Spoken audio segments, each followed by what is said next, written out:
Welcome to week 7 of our movie review series leading up to my epic adventure to Universal and Epic Universe in Orlando, Florida next year. In case you didn't see the title, this week's movie review will be none other than Jaws. Just like last week, the movie will be rated by 5 categories, and each one of those categories will have a rating scale of 1 to 10. The most that this movie can get as far as max points is 50, and there will be a bonus category called Secret Sauce. And we can't forget the time-lapse drawing inspired by the movie towards the end of this video, so be sure to stick around for that. So grab your beach towels or your sharks, because it's time for Jaws. The story begins in the summer of 1974 on Amity Island, a quiet beach town preparing for its 4th of July celebrations. As tourists flock in, we first meet a group of young people hanging out on the beach at night. A young woman and a man slip away for a late-night swim, but the night turns horrific when the girl is pulled under the water, becoming the shark's first victim. The next day, we're introduced to Police Chief Martin Brody and his family. Brody is called to the beach where he investigates the discovery of the young woman's remains washed ashore. Out of caution, he pushes to close the beaches, fearing another attack. No swimming by order of the Amity PD. Let Polly to the printing. But the mayor shuts him down, insisting it was just a boat accident, and with the holiday coming up, closing the beaches isn't an option. Later that day, Chief Brody heads to the beach with his family. At first, all seems normal, till the shark claims its next victim, a dog that is pulled under only to have his toy bone remaining. Moments later, as Brody's son and other kids play in the water, screams erupt. Young Alex Kittner, floating on a raft, is pulled under, becoming the shark's next victim. Now, there's no denying a deadly shark is in the waters, and the beaches aren't safe. Chief Brody? Yes? The next day, the town holds a meeting where a bounty is placed on the shark, drawing a swarm of amateur hunters. Marine biologist Matt Hooper arrives to investigate, and we are introduced to Quint, the grizzled and intimidating shark hunter. $10,000 for me by myself. For that you get the head, the tail, the whole thing. The hunt for the shark begins, and after a short time, a group of fishermen catch a massive tiger shark. But what kind? What kind of shark? It's a tiger shark. A what? And the town celebrates, convinced the danger is over. But Hooper isn't buying it. So he decides to perform an autopsy on the shark, only to reveal no human remains inside. Later that night, Brody and Hooper set out to try to find the shark, where they stumble upon a sunken boat. When Hooper gets out, he discovers a great white tooth and Ben Gardner in the sunken boat, proving that the real killer is still out there. With this newfound evidence, Brody and Hooper warn the mayor that the shark is still out there, but he refuses to close the beaches for the busy 4th of July weekend.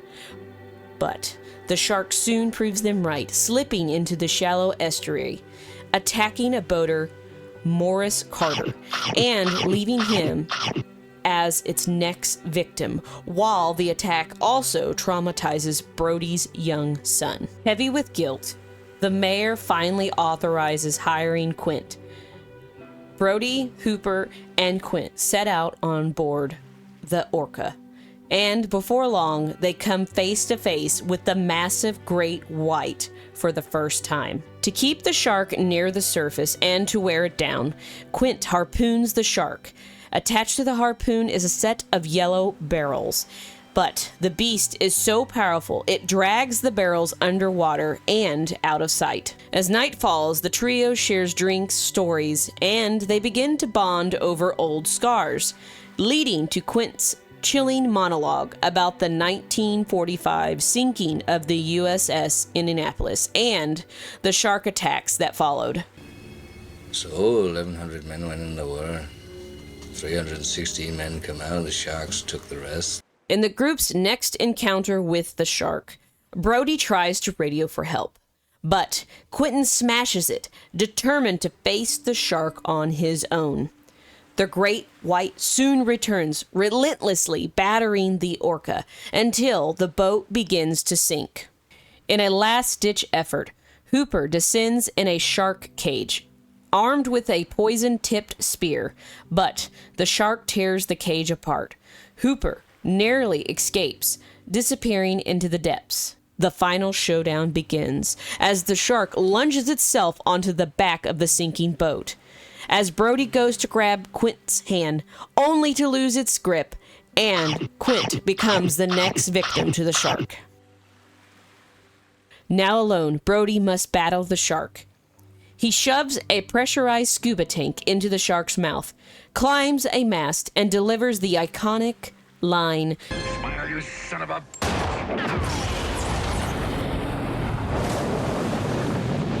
When it comes to the story of Jaws, I think what makes it so iconic and beloved is its pacing, suspense, and well-developed characters. All of it just blends perfectly, and at its core, it's a classic good versus evil tale with a strong moral backbone. And the final verdict is...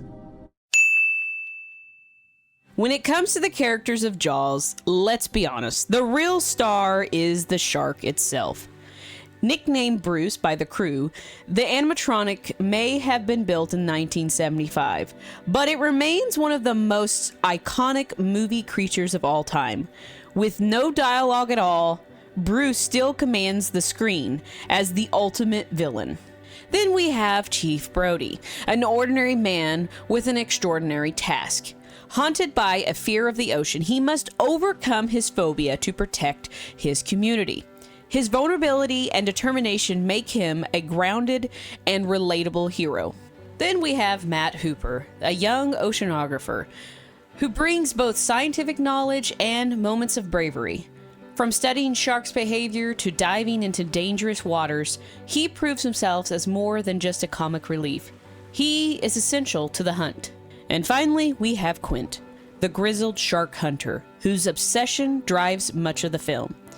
His intensity and grit and backstory make him a tragic figure, sealing his place as one of cinema's greatest supporting characters. I really feel like these three gentlemen make the perfect trio for the movie. They all come with different personalities and backgrounds, yet when danger happens, their animosity gives way to respect. Ultimately, their fight against the shark represents man's attempt to confront a relentless force of nature.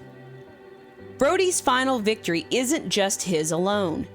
It's the result of grit, intelligence, and courage from all three gentlemen. And the final verdict is...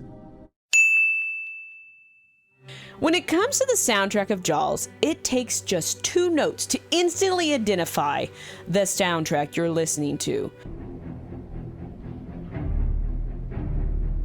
The Jaws soundtrack stands out because John Williams is a genius for using just simply 2 notes to be the theme that builds up the primal fear throughout its tempo. The way that Williams orchestrates heavy on low-pitched instruments and then uses silence to deepen the suspense makes the score unforgettable and one of the most fear-inducing movies in film history. And the final verdict is... When it comes to the visuals of Jaws, they are unforgettable thanks to Steven Spielberg and his masterful restraint. And what I mean by that is he limits the shark's reveals and relies on techniques like the dolly zoom, underwater shots, shadows, and character perspectives. He keeps the audience on edge by withholding the monster and leaning on the implication. He turns this mechanical prop into pure nightmare fuel, amplifying our primal fear of the unseen. Another thing to take into consideration is the Jaws animatronic. This animatronic was groundbreaking, marking the first time cinema had ever featured a full-scale mechanical shark. Despite its frequent malfunctions and high cost, its sheer scale and ambition made it a landmark in movie history. We also have to consider how much the Jaws animatronic influenced future films, especially Steven Spielberg's own Jurassic Park with its life-size dinosaurs.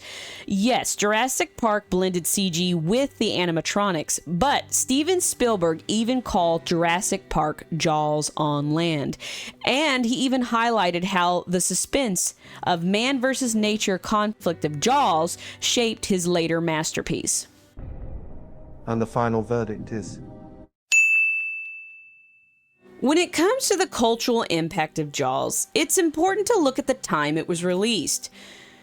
Big-time movie premieres usually were saved for the winter months, but Jaws changed that by becoming the first true summer blockbuster, launching a trend that shaped Hollywood for decades.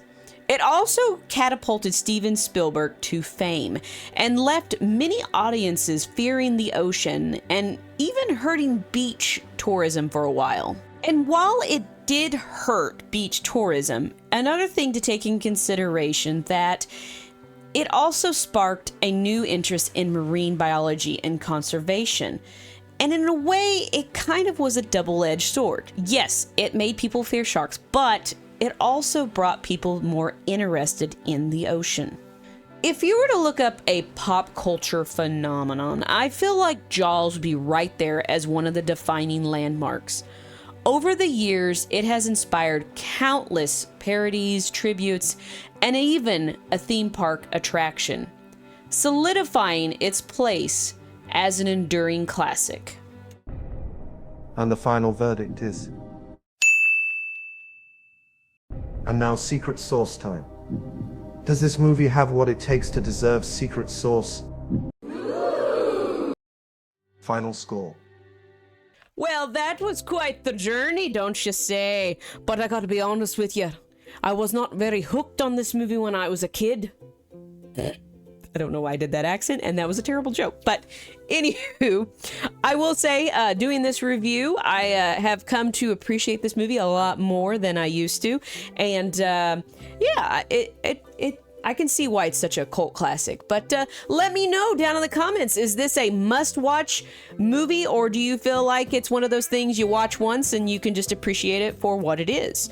Also, be sure to give this video a thumbs up because we got many more videos coming, and subscribe to the channel. You know you don't want to miss out. And I will let you know that starting next week, we will be starting the spooky season movie reviews. And we're going to start with the classic monster movies. So get ready for that. I'm not going to tell you what it is. I'm just going to let you know it is a classic monster movie horror film. So you know you're going to want to stick around for that. But until next week, I hope you all have a great week. And I'll catch you in the next review. Bye! That's for you, Kai.